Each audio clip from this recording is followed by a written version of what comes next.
I stood in my living room, staring at the wedding dress hanging from my bookshelf. 3 months of searching, and I'd finally found it. Ivory silk with delicate lace that would catch the light when I walked down the aisle. I ran my fingers over the fabric, imagining Cade's face when he saw me in it. My phone buzzed on the coffee table. Probably Regina with another question about the bachelorette party she was planning. My best friend had been texting nonstop all week, obsessing over every detail like it was her own wedding. I smiled, picking up my phone. Regina and I had been inseparable since college. The kind of friendship where you finish each other's sentences and know exactly what the other person needs before they ask. She'd cried harder than my mom when Cade proposed. The notification wasn't a text. It was an email from an address I didn't recognize. Truth, you need to know ugmail.com. The subject line read, "Before you marry him." My thumb hovered over the delete button. Spam, obviously, but something made me open it. No message, just attachments. 3 photos.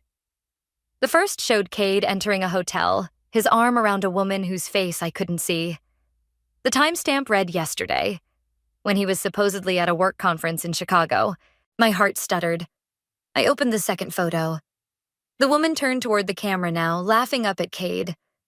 Regina. My Regina, with her hand on my fiancé's chest, looking at him the way she'd looked at no one since her divorce 3 years ago. The room tilted.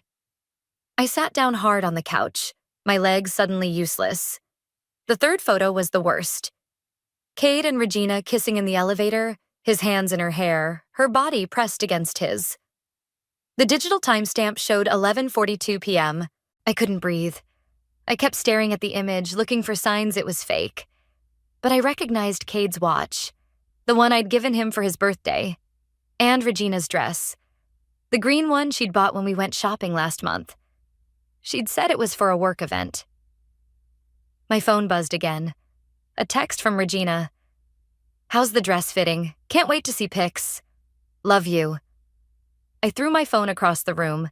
It hit the wall and clattered to the floor, screen cracked but still lit with her message. "Love you."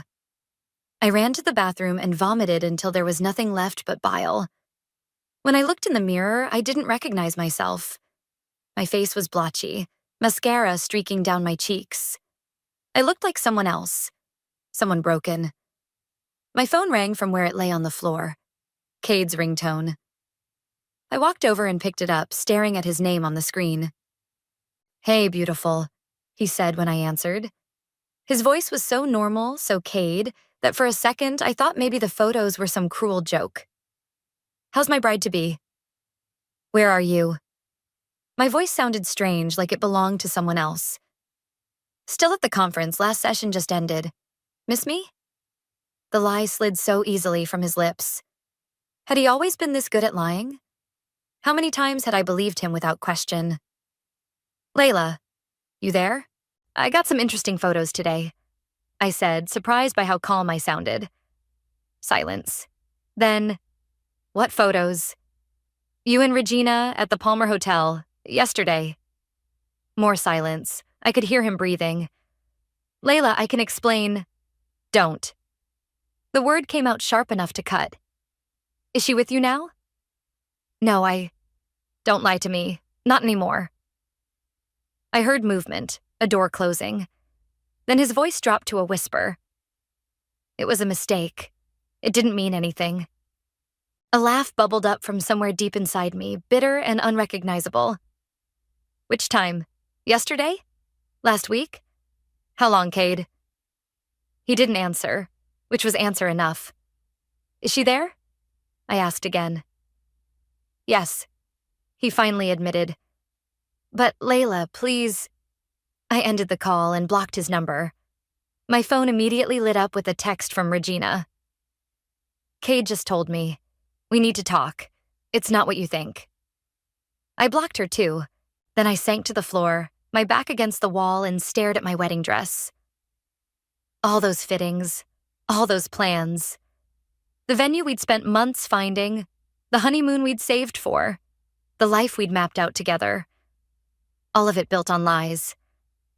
I don't know how long I sat there, but when I finally stood, my legs were numb and the room was dark. I walked to the dress and touched it one last time. Then I grabbed my scissors from the desk drawer.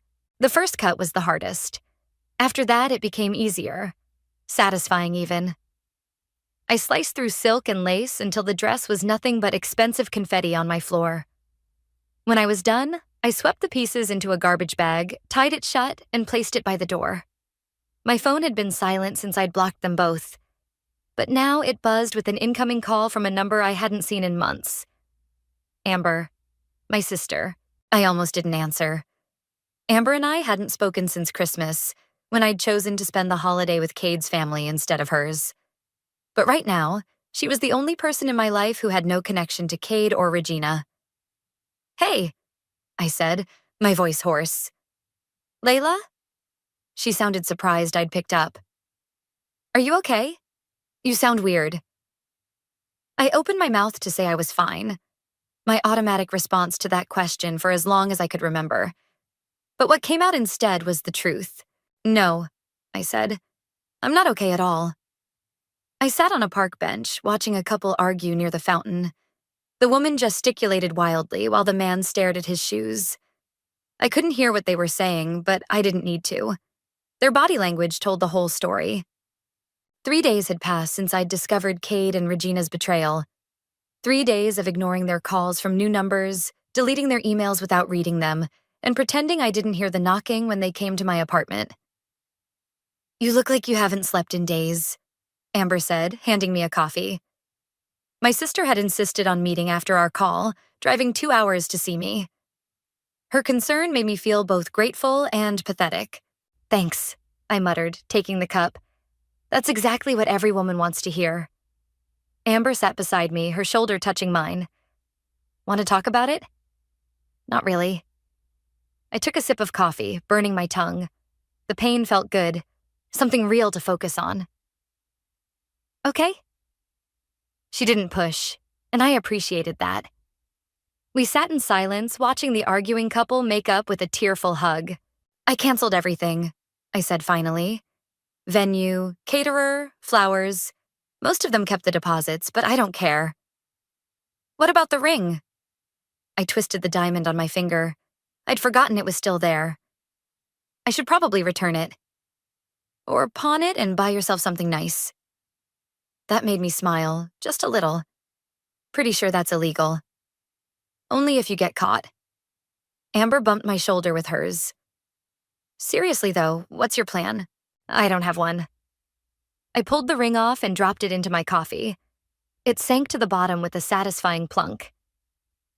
"I just know I can't be here right now. Everywhere I go, I see them."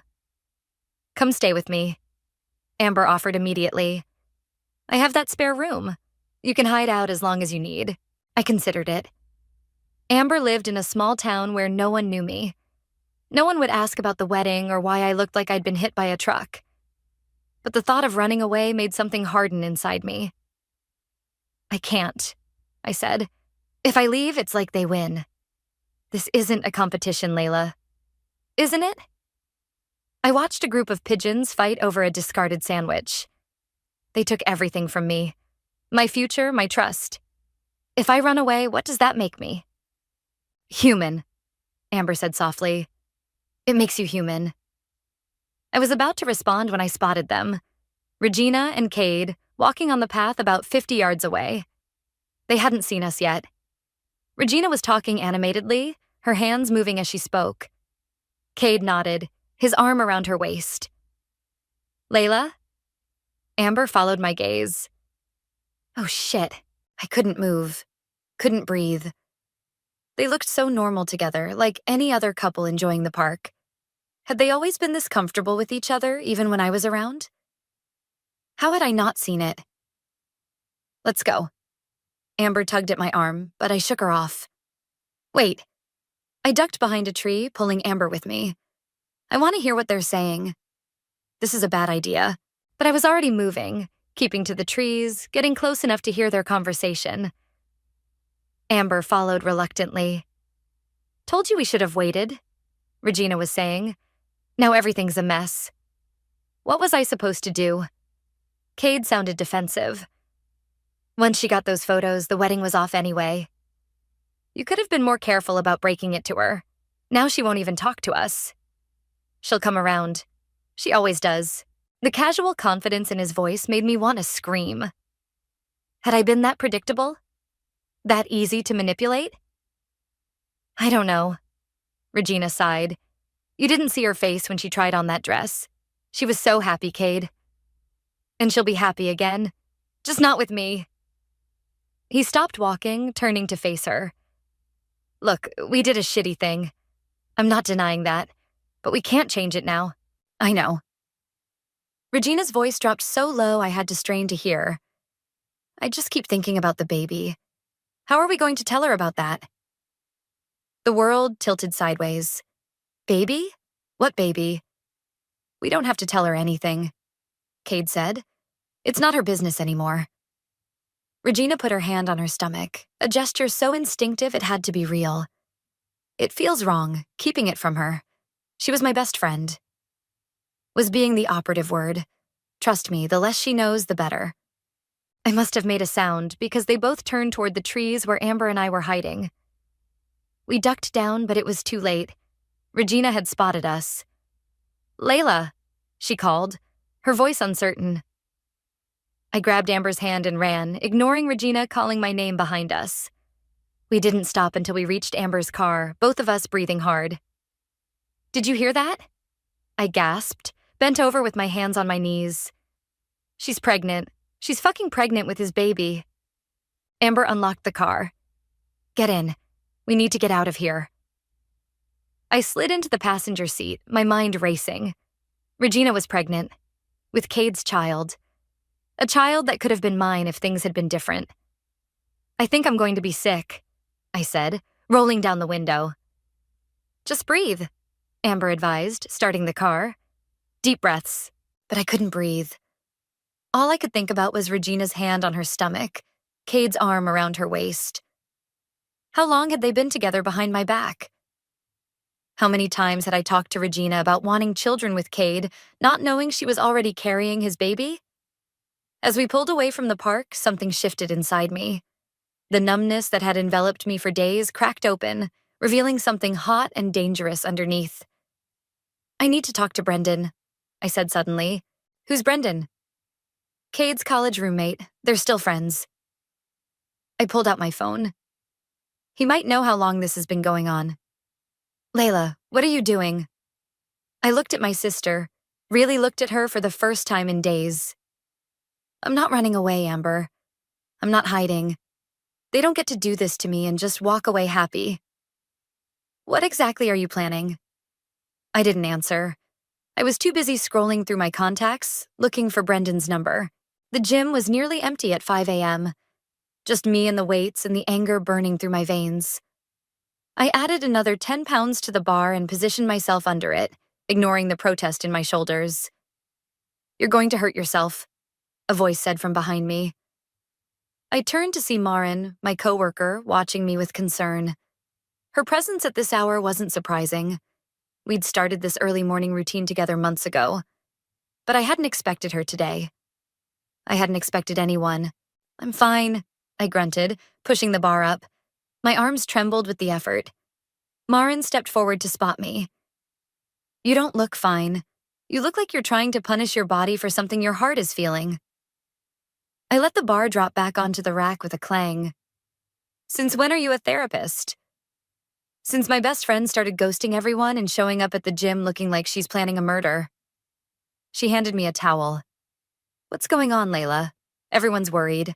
Everyone except Cade and Regina, I muttered, wiping sweat from my face. Understanding dawned in her eyes. Oh shit, you found out.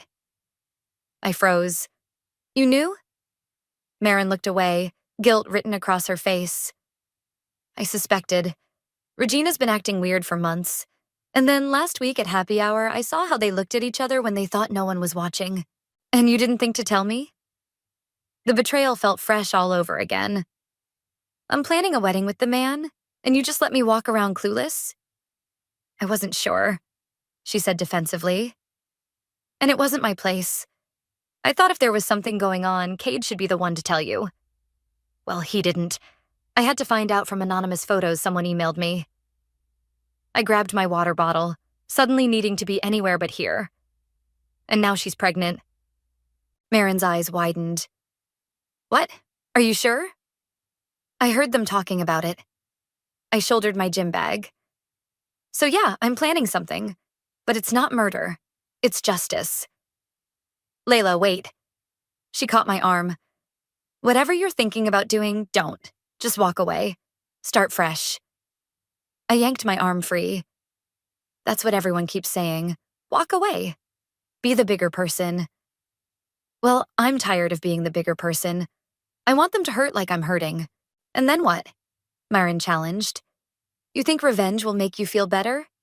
It won't. It'll just keep you tied to them.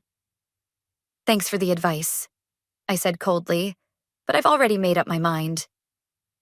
I left her standing there, her concern following me out the door like an unwanted shadow.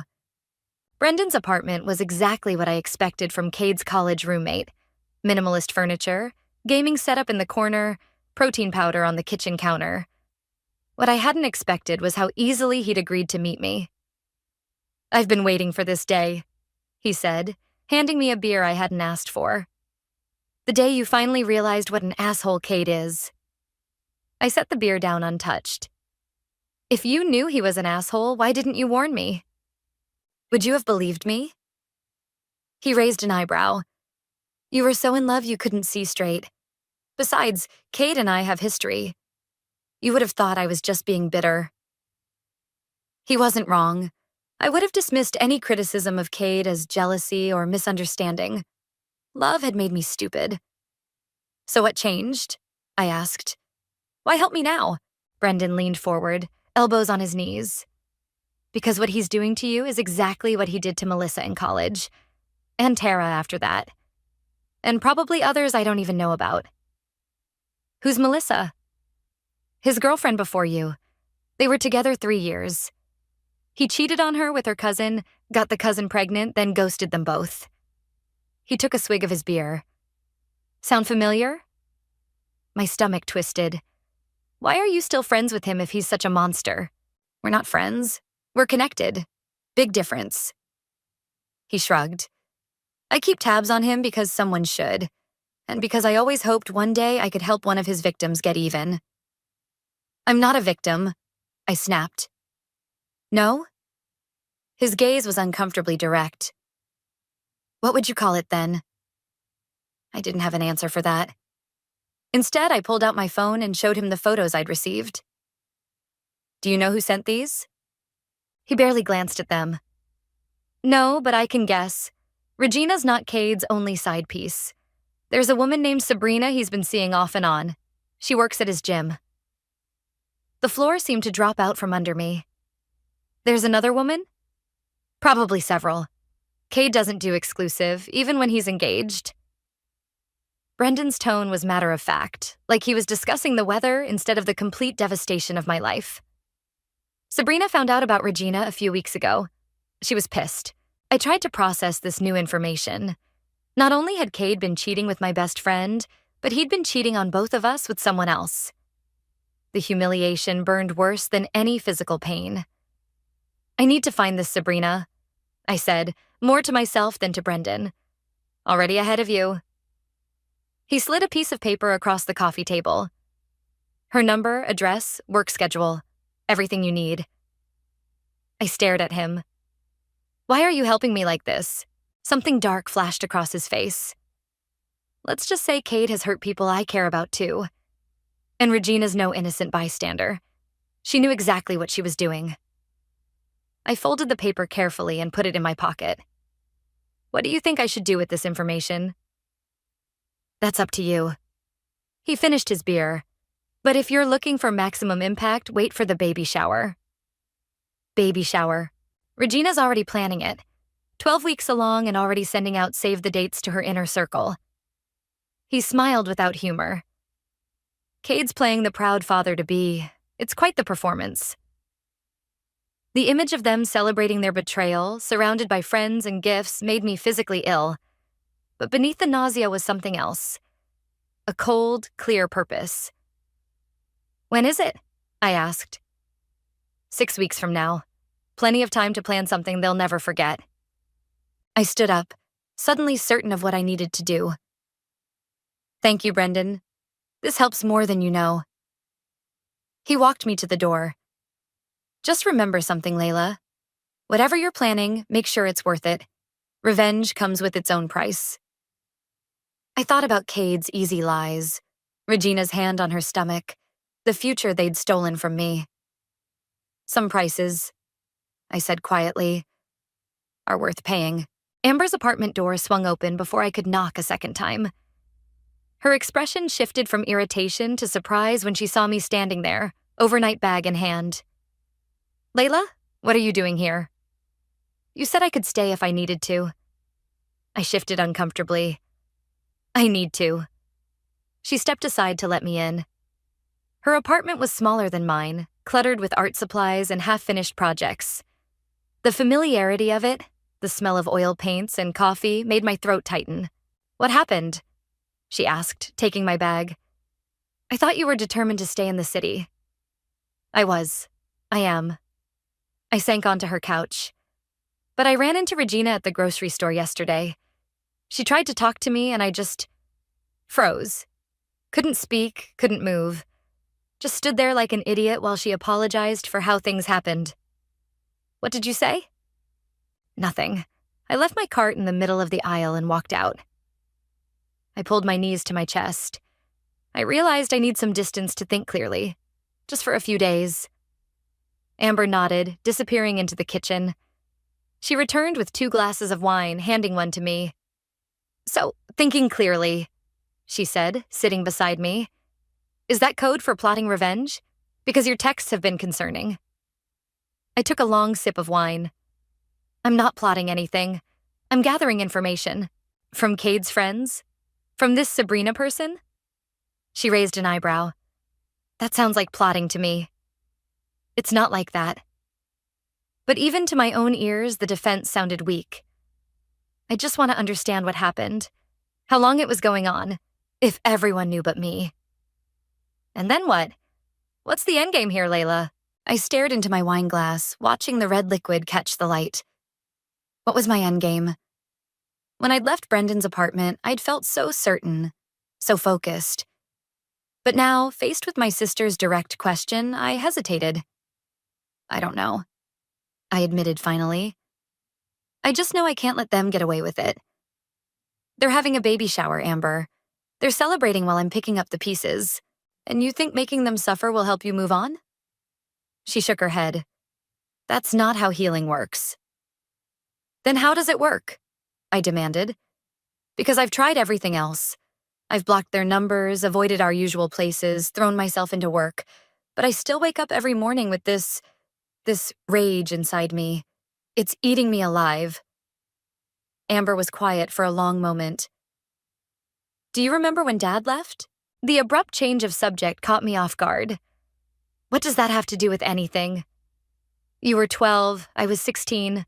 Mom was a mess, drinking too much, crying all the time. She traced the rim of her glass. I was so angry at him. I used to fantasize about ruining his new life with that woman. I even went to their house once, stood outside with a rock in my hand, ready to break their windows. I didn't know that.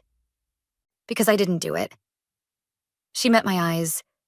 I realized it wouldn't change anything. He'd still be gone. Mom would still be heartbroken. And I'd just be the crazy daughter who couldn't let go. This is different, I insisted. Cade and Regina betrayed me. They lied to my face for months, maybe years.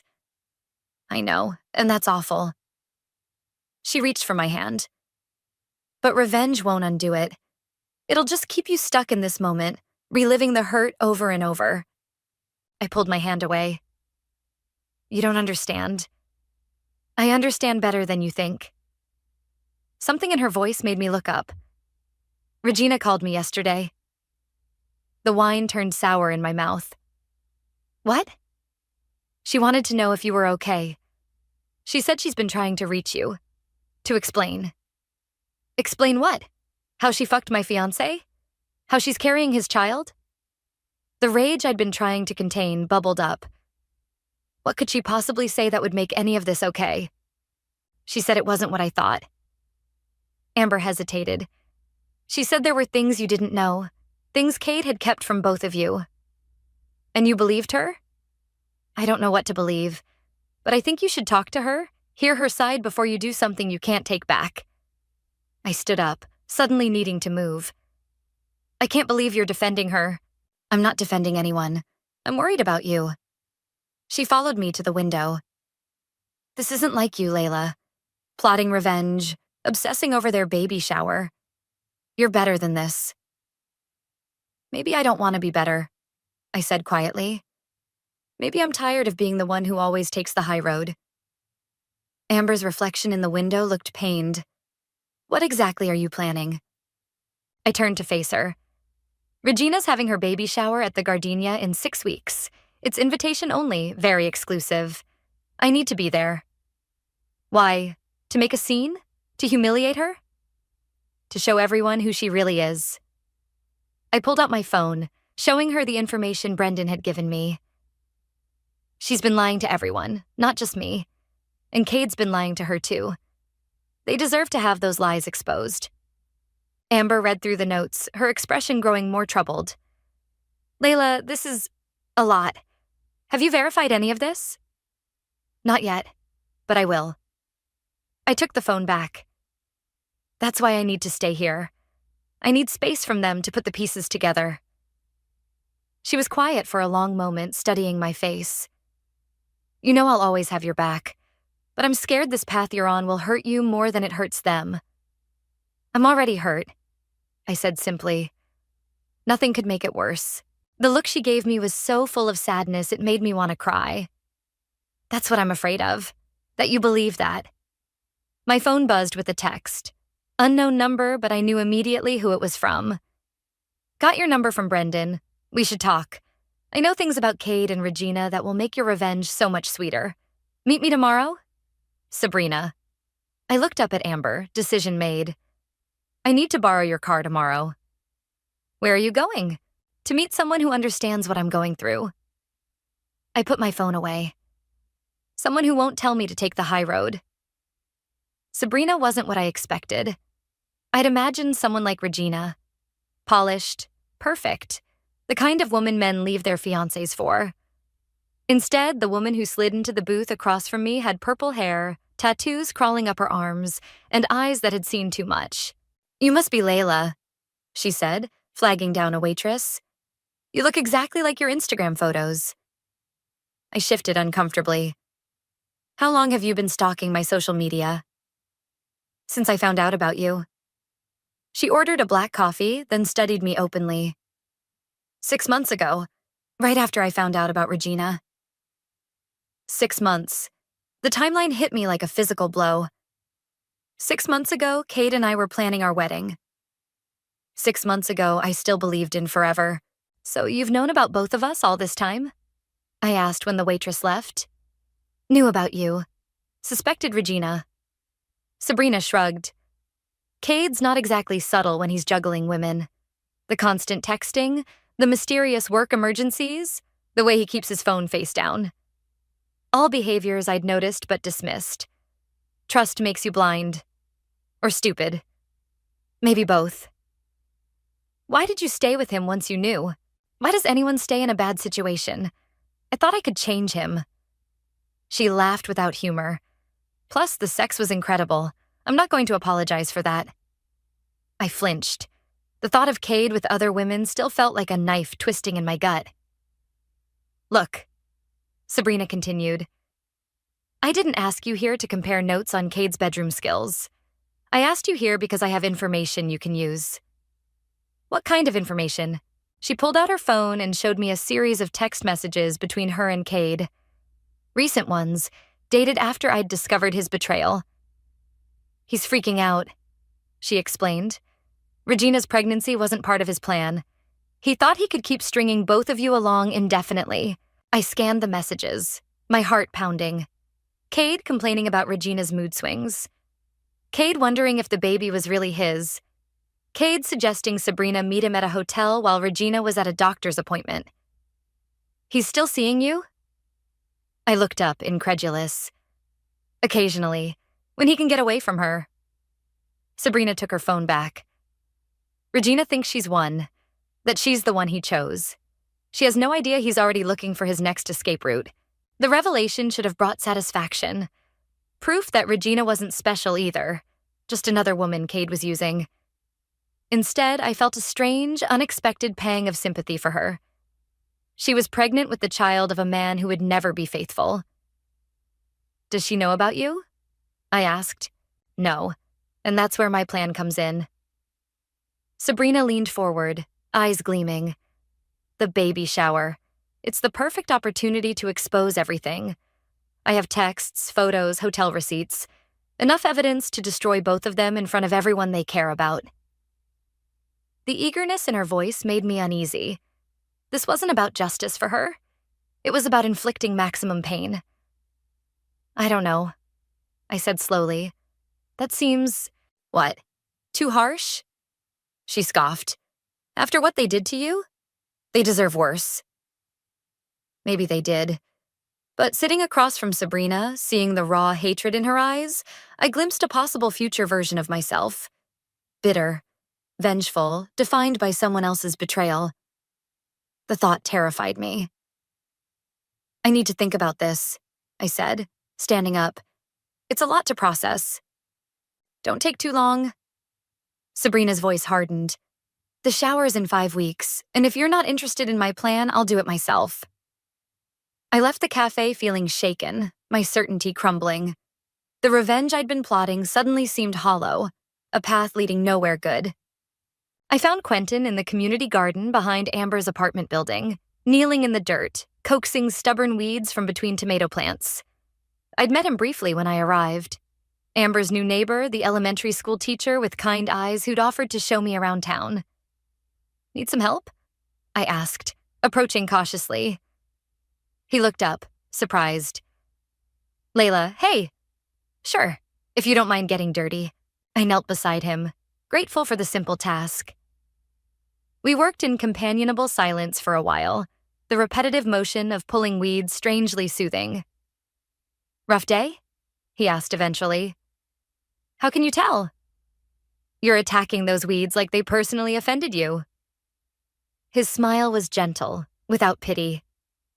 Plus, Amber mentioned you're going through something. Did she tell you what? Just that someone hurt you badly. He sat back on his heels. I don't need details. Sometimes it's easier to talk to a stranger anyway. The kindness in his voice nearly undid me. I'd been holding myself together with anger for so long, I'd forgotten what genuine compassion felt like. I met someone today, I said, focusing on a particularly stubborn dandelion. Someone who's been hurt by the same person who hurt me. She wants revenge. She wants to destroy them publicly. And you don't? I thought I did. I yanked the dandelion free, roots and all. Now I'm not so sure. Quentin was quiet for a moment. Can I tell you something? When my ex-wife left me for my best friend, I spent months planning ways to get back at them. I fantasized about exposing their affair to her conservative parents, about showing up at their housewarming party, about ruining their lives. Did you do it? No, because I realized something important.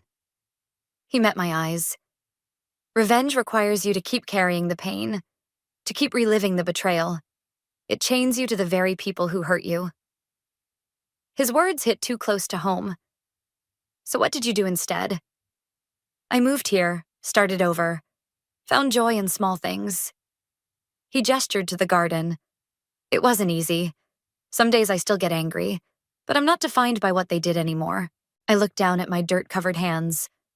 I don't know if I can let it go that easily. Who said anything about easy? He stood, offering me a hand up. But maybe there's a middle ground between destructive revenge and passive forgiveness. Something that lets you reclaim your power without becoming someone you don't recognize. As I took his hand, my phone buzzed with a text from Sabrina. Made contact with Regina. She has no idea who I am. Baby shower invitations going out next week. Are you in or out? The deadline loomed before me, forcing a decision I wasn't ready to make. But looking at Quentin's open, honest face, I knew I couldn't follow Sabrina down her path of destruction. I need to make a call, I said, brushing dirt from my jeans. Thanks for the perspective. Anytime, he replied. Some weeds are worth pulling. Others just make room for something better to grow.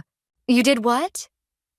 Amber's voice rose an octave, echoing through her small kitchen. I continued stirring the pasta sauce, refusing to meet her eyes. I sent Regina a congratulations card. For the baby. Why would you do that? I thought you were trying to move on. I am, I said, tasting the sauce. Needed more salt. But I also need closure. And a cryptic card provides that how exactly? I added salt, stirred again. It wasn't cryptic. It was strategic. I signed it, looking forward to celebrating with you, and included my new number. Amber stared at me like I'd grown a second head. You're planning to go to her baby shower? The event celebrating the child she's having with your ex-fiancé? Have you lost your mind? Maybe I had.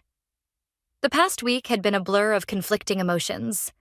Rage giving way to grief, giving way to a strange, cold clarity. After my conversation with Quentin in the garden, I'd called Sabrina and told her I wasn't interested in her scorched earth approach. She'd been furious, threatening to move forward without me.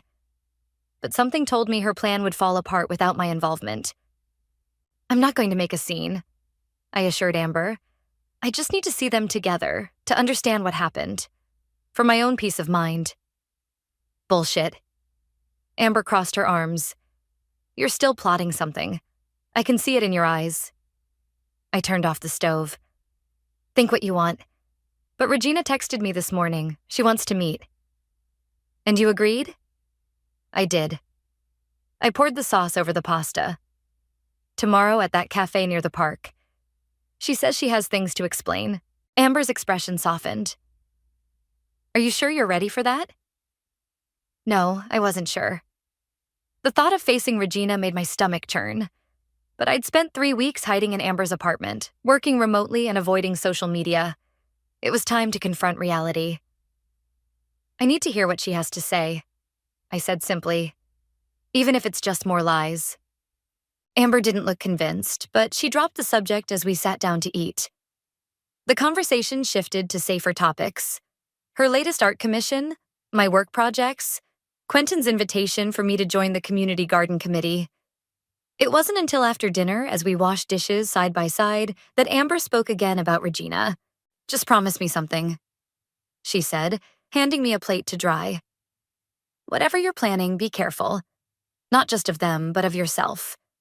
Revenge changes people, and rarely for the better. I took the plate, remembering Sabrina's bitter eyes, the hatred that seemed to consume her. I know. I promise I'm not turning into her. Into who? No one. I put the plate away. Just someone I met who's been down this road before. The cafe was crowded when I arrived, but I spotted Regina immediately. She sat in a corner booth, hands wrapped around a mug of tea, looking smaller than I remembered. Her pregnancy was visible now, a gentle curve beneath her sweater. She saw me approaching and straightened, her face a mixture of hope and fear. Layla, you came. I said I would. I slid into the booth across from her, maintaining as much distance as possible. You said you wanted to explain. Regina nodded, her fingers tightening around her mug. I do. But first I need to say I'm sorry. What I did was unforgivable. Then why do it? The question came out sharper than I intended. It's complicated. She looked down. Kate and I, it wasn't planned. It just happened. Things like that don't just happen, Regina. You make choices. I know. Her voice was barely audible. And I made terrible ones. I betrayed your trust in the worst possible way. I studied her face, searching for the friend I'd once loved like a sister. All I saw was a stranger wearing her features. How long? I asked. She hesitated. 8 months. 8 months. While I was planning our wedding, picking out flowers, writing vows, Cade had been sleeping with my best friend. The betrayal felt fresh all over again, a wound reopened. Did you love him? I wasn't sure why I needed to know, but I did. I thought I did. Regina's eyes filled with tears. But now I don't know. He's not who I thought he was. Something in her tone made me pause. What do you mean? She wiped her eyes. After you found out, when we finally got together officially, things changed. He became distant, secretive, always on his phone, always working late. I felt a bitter laugh bubble up. Let me guess. You think he's cheating on you. I know he is. She pulled out her phone, showing me a series of text messages. With someone named Sabrina. I found these last week. Seeing Sabrina's name on Regina's phone was surreal. The messages were explicit, leaving no doubt about their relationship. But what caught my attention was the timestamp. 2 days after my meeting with Sabrina, when she'd claimed Cade was trying to escape from Regina. How did you find these? I asked. I checked his phone while he was in the shower. Regina looked ashamed. I know it was wrong, but I had this feeling. And then I found so much more. Messages to other women, dating apps, even... She swallowed hard. Even messages about me saying the baby might not be his. Is it? The question slipped out before I could stop it. Of course it is. Her indignation seemed genuine. I've never been with anyone else. That's what makes his accusation so horrible. I sat back, processing this new information. If Regina was telling the truth, Cade had been manipulating all of us. Me, Regina, Sabrina, probably others I didn't even know about. Why are you telling me this? I asked finally. What do you want from me? Nothing. She reached across the table, then thought better of it and withdrew her hand. I just thought you deserved to know the truth, and... She hesitated. I got your card. About the baby shower. What about it? Did you mean it? About wanting to celebrate with me? The question hung between us, loaded with implications. This was my opening, the opportunity I'd been waiting for.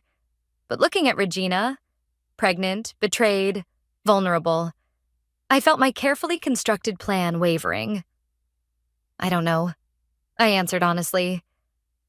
Part of me wants to support you because we were friends for so long. Another part can't forget what you did. Regina nodded slowly. I understand. But if you did want to come, it would mean a lot to me. As I left the cafe, my phone buzzed with a text from an unknown number. DNA test results confirm what we suspected. Baby isn't Cade's. I have proof. Meet me tonight if you want the full story. This changes everything. Brendan. I stared at the message, my heart racing. If the baby wasn't Cade's, whose was it?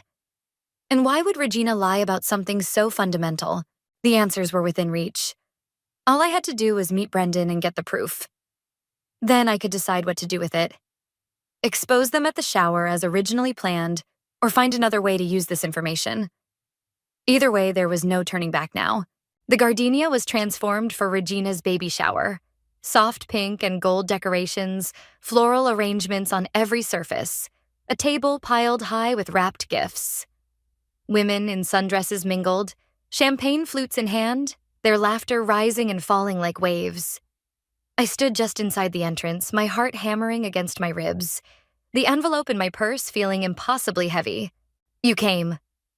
Regina appeared beside me, her face lighting up with genuine surprise. She wore a flowing dress that accentuated her pregnancy, making her look both vulnerable and radiant. I wasn't sure you would. I said I would. My voice sounded strange to my own ears, too calm for the storm raging inside me. Congratulations. She touched her stomach reflexively. Thank you. It means a lot that you're here. I nodded, unable to form words around the knot in my throat. 3 weeks had passed since our cafe meeting. 3 weeks of sleepless nights and endless debates with myself about what to do with the information Brendan had given me. Come meet everyone, Regina said, taking my elbow gently. Some of the girls from college are here. They've been asking about you. I let her guide me through the crowd, nodding at familiar faces, accepting hugs from women I'd once considered friends. They all seemed surprised to see me, their eyes darting between Regina and me with barely concealed curiosity. "Is Cade here?" I asked, scanning the room. "Not yet. He had a work thing, but he promised to stop by." Regina's smile tightened slightly. "You know how he is with schedules." I did know. It was one of the many things about him I'd overlooked, excused, rationalized away. His perpetual lateness, his vague explanations, his ability to make you feel like you were overreacting when you questioned him. "Layla?" A voice behind me made me turn. Marin stood there, champagne in hand, looking as shocked as if she'd seen a ghost. "What are you doing here?" I invited her. Regina answered before I could. "We're working things out." Marin's eyes narrowed with suspicion. She pulled me aside as soon as Regina was distracted by another guest. "What are you playing at?" she hissed. "Last time we talked, you were plotting revenge. Now you're at her baby shower like you're best friends again?" I took a deep breath. Things have changed. Changed how? Before I could answer, a commotion at the door drew everyone's attention. Cade had arrived, all smiles and charm, carrying a bouquet of roses. He froze when he saw me, his confident facade cracking for just a moment before he recovered. "Layla," he said, approaching cautiously. "This is unexpected." "Is it?" I kept my voice light. "Regina invited me. We've been talking." His eyes darted to Regina, who was watching us intently from across the room. "Have you? About what? Old times? New beginnings?" I smiled, the expression feeling foreign on my face. "The baby." Something flickered in his eyes. Fear, maybe, or calculation. "Right. The baby. Congratulations, by the way." I raised my voice slightly, ensuring nearby guests could hear. "You must be so excited to become a father." He shifted uncomfortably. "Yeah, it's a big change. The biggest." I sipped my water. "I was just telling Regina how amazing it is that you're stepping up, taking responsibility. Not every man would."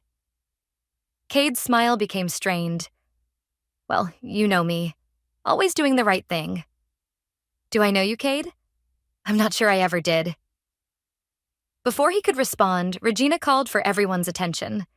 It was time for gifts. I watched as she settled into a decorated chair, Cade standing awkwardly beside her, his eyes constantly drifting to his phone. One by one, guests presented their offerings: tiny clothes, handmade blankets, practical items for new parents. Each gift was met with appropriate oohs and ahs, Regina's gratitude seeming genuine despite the tension radiating from Cade. Finally, it was my turn. I approached them slowly, aware of every eye in the room on me. "I wasn't sure what to get you," I said, handing Regina the envelope from my purse. "But I think this is something you both need." Regina looked confused but opened it, pulling out the document inside. Her face paled as she read, her hands beginning to tremble. "What is it?" Cade asked, reaching for the paper. "DNA results," Regina whispered, looking up at me with wide, frightened eyes. "How did you get this?" "Does it matter?" I kept my voice gentle. "What matters is what it says." Cade snatched the paper, scanning it quickly. His expression hardened. "This is bullshit. It's fake." "It's not," I said calmly. "I had it verified by 2 separate labs. The baby isn't yours, Cade." A collective gasp rippled through the room. Regina clutched her stomach protectively, tears streaming down her face. "You're lying," Cade spat. "She wouldn't cheat on me." The irony of his indignation almost made me laugh. "Like you cheated on me? On her? On Sabrina?" His face went slack at Sabrina's name. "How do you know about Sabrina?" I finished for him. "We've met, compared notes. She's been quite helpful, actually." Regina stood shakily. "Who's Sabrina?" "Ask him," I said. "Ask him about all the women he's been seeing while you've been planning this baby shower. While you've been going to doctor's appointments alone. While you've been believing his lies." The room had gone completely silent, everyone frozen in place, witnessing the implosion of carefully constructed deceptions. "Is it true?" Regina asked Cade, her voice breaking. "Have you been cheating on me too?" His silence was answer enough. Regina turned to me, devastation written across her face. "And the baby?" she whispered. "If it's not his, then whose?" I took a deep breath. The moment I'd been planning for weeks finally here. But looking at Regina, broken, humiliated, surrounded by witnesses to her shame, I couldn't deliver the final blow I'd intended. "That's between you and the father," I said quietly.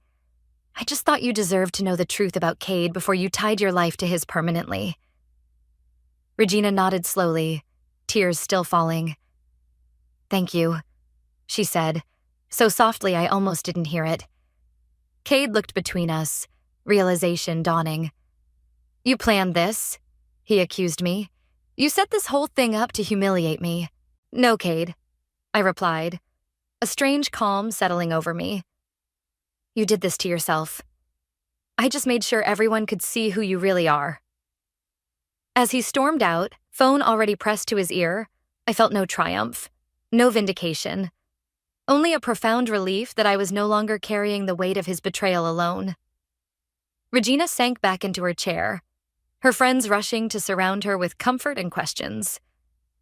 I stood apart, watching the scene unfold, feeling strangely disconnected from it all. Maren appeared at my side.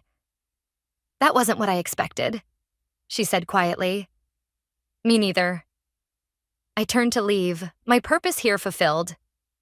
"Layla," Regina called out, stopping me. Our eyes met across the room, hers full of tears, mine finally clear. "Why didn't you tell them everything? About the baby's father?" I smiled sadly. "Because some truths aren't mine to tell." The sunrise painted Amber's garden in gold and pink, dew glistening on the plants we'd spent weeks nurturing.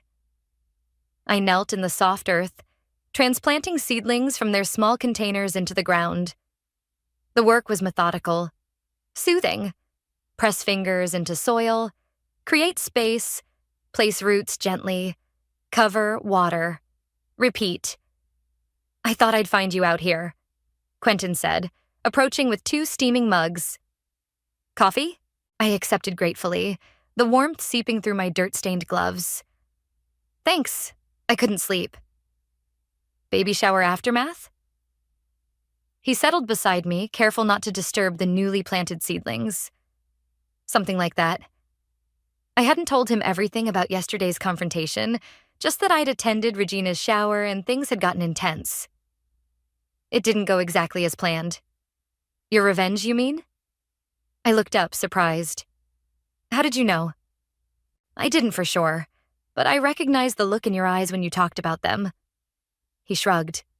I had that same look once. We sat in comfortable silence, watching the garden come alive with morning light. I'd been staying in Amber's guest room for nearly 2 months now, longer than I'd initially planned. Somehow, this small town had become a refuge, and Quentin, with his quiet understanding and gentle humor, had become a friend when I needed one most.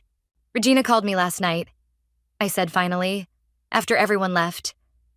"What did she want?" "To thank me, strangely enough." I traced the rim of my mug.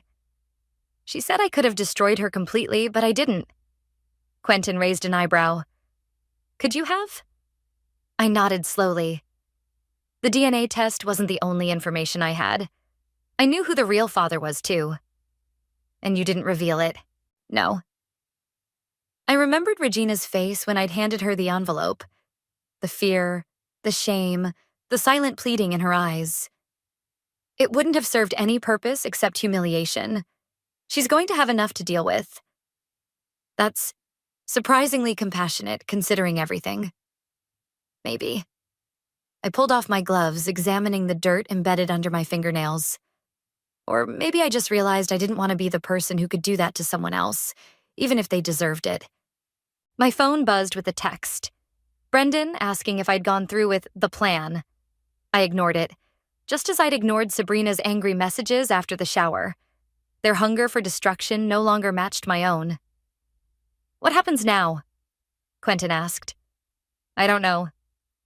I set my empty mug on the ground. "I've been hiding here, focusing all my energy on revenge. Now that it's over, I'm not sure what comes next." "You could stay," he suggested, his voice carefully neutral. "Amber mentioned you've been working remotely. You could do that from here permanently." The idea was tempting. This quiet life, this garden, this man with kind eyes who never pushed too hard.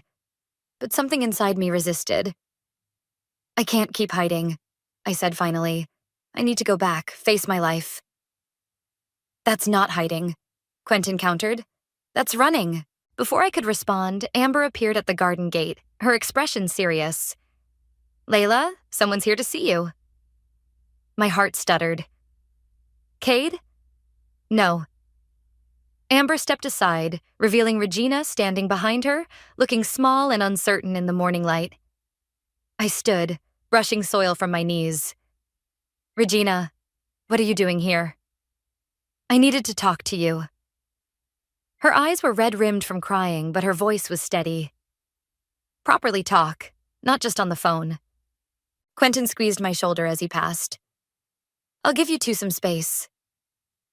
When we were alone, Regina approached cautiously, as if expecting me to send her away.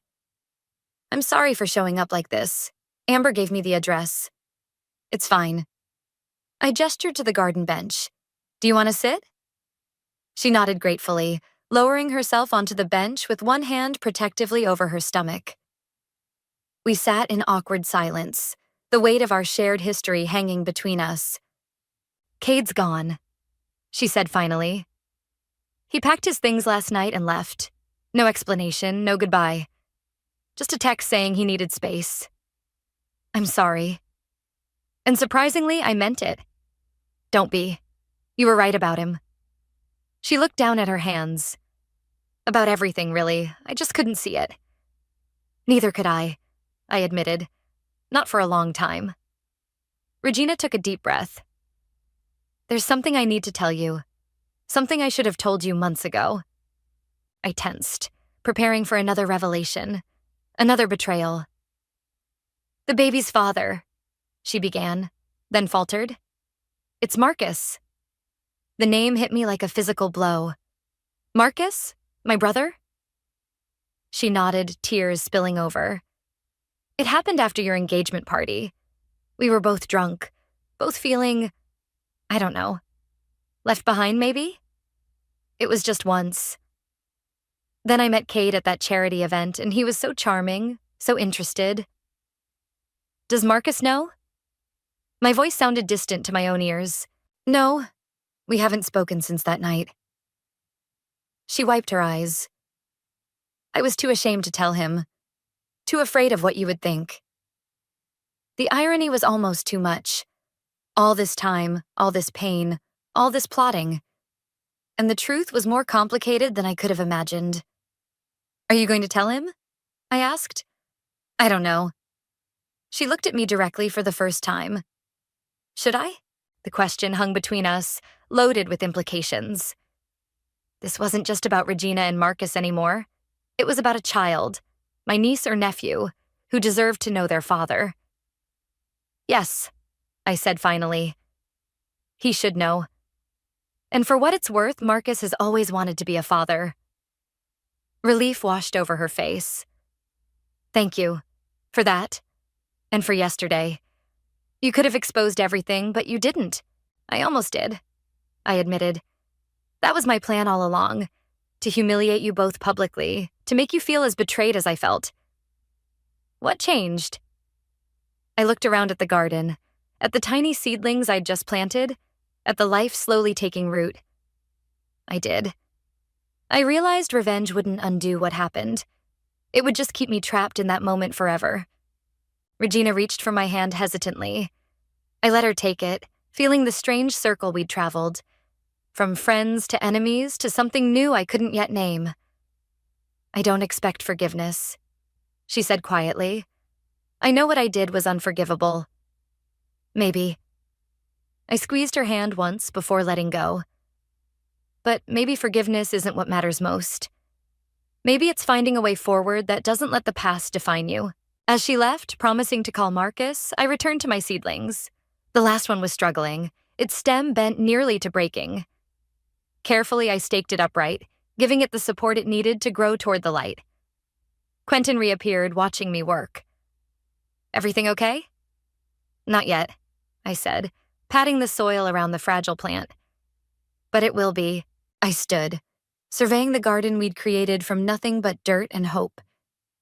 Some plants were thriving, others struggling, all of them reaching for something better than where they began.